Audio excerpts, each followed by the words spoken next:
Well, so what we were talking about before the break, and I wanted to circle back to it because you'll get a little bit of the feel.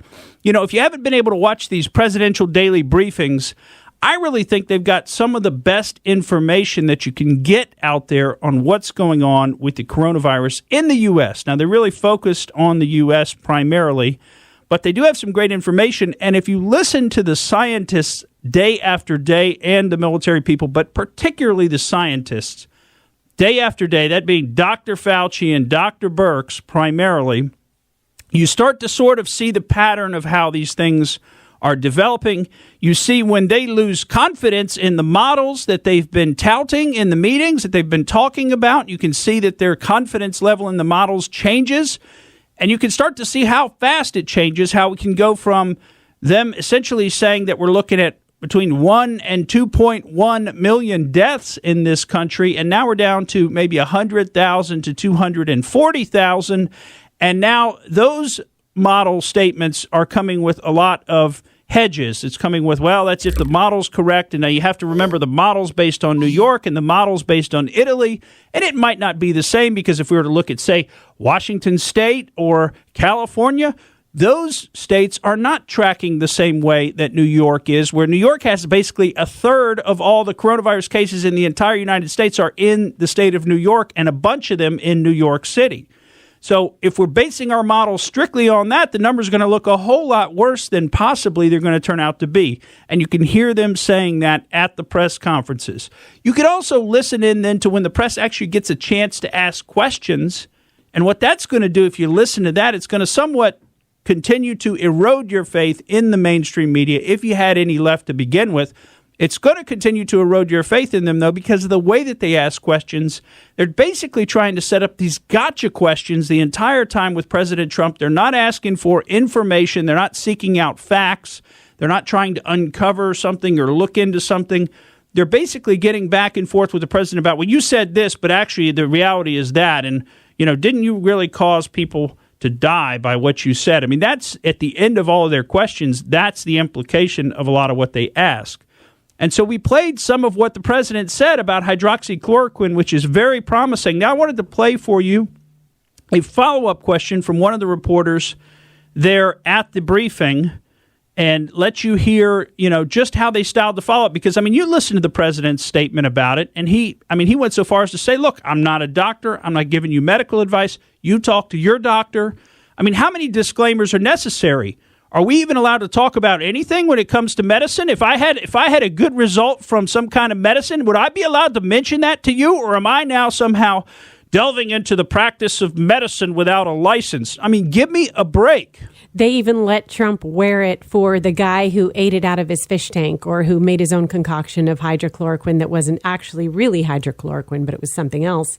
And he even got in trouble for that. Right. They blamed that on him. Somebody, and there was more to that story than meets the eye, because you look into the wife there that apparently is the one who came up with a concoction to feed her husband that killed him.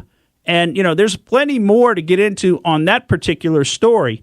But just sticking today with what we wanted to cover here with this hydroxychloroquine, because one of the reasons we're trying to mention it here on this show, we should give the disclaimer, I guess. Do you need the disclaimer that I'm not a doctor? Do you ever listen to the show? You don't know that? I'm just a guy just reporting on stuff. But I can tell you what I've seen, just like President Trump, what I've seen looks pretty darn promising on this. And, I think President Trump really hit the nail on the head when he said, what have you got to lose? If you're sick, what have you got to lose? Think about that. And why shouldn't somebody be able to try whatever there is that they can get their hands on that might be of help to them? Do you own your own body as a concept? And that's something you need to think about over the next week. Do you own your own body? And if you own your own body, why can't you put into it whatever you choose, whether it be a medicine or something else, as long as you don't hurt somebody else from that? Why can't you do what you choose with your own body? Well, let's hear the question, the gotcha question from the media.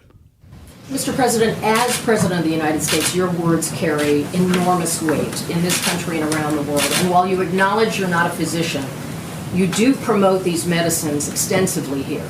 How do you not go so far as to be giving medical advice?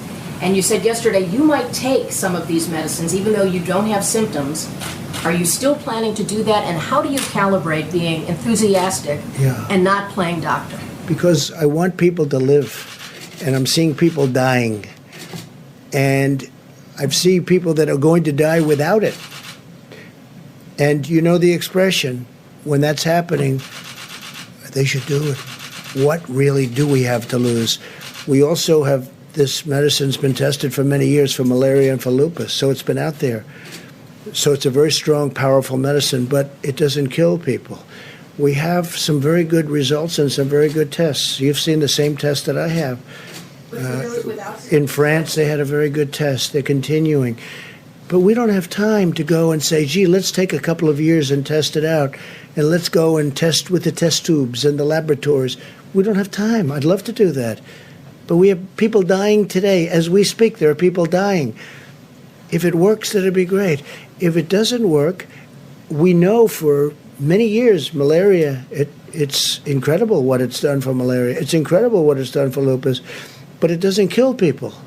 That's one of the things with a vaccine. When we have a vaccine, we have to do tests, because when you inject that vaccine, when they take whatever it is they have to take, we have to make sure it doesn't have a horrible impact, destroy somebody. Could. So we have to test it for a long period of time. This one, not so much, because it's been out there. Now, I'm not acting as a doctor. I'm saying do what you want, but there are some good signs. You've read the signs. I've read the signs. With the other one, there's some very good signs also. Different, going together works very well, but there may be an indication that if you have a problem with your heart, you shouldn't take what we call the Z-Pak. You shouldn't take it, and that's okay. But I would love to go to a laboratory and spend a couple of years testing something. We don't have time. We don't have 2 hours, because there are people dying right now. If it does help, great. If it doesn't help, we gave it a shot. We gave it a shot. That's the way I feel. And you know, we've had some unbelievable results. Unbelievable results. And it also gives the people hope. I tell you what, if I get sick, the first thing I'm doing is getting out a Sharpie and going to the mirror and writing hydroxychloroquine on my forehead, because I want to make sure they know I want that stuff if I get sick. If I wind up in the hospital, give me that stuff. That's what I want. I want the doctor to prescribe that for me, and I want to take that. I want to give that a shot.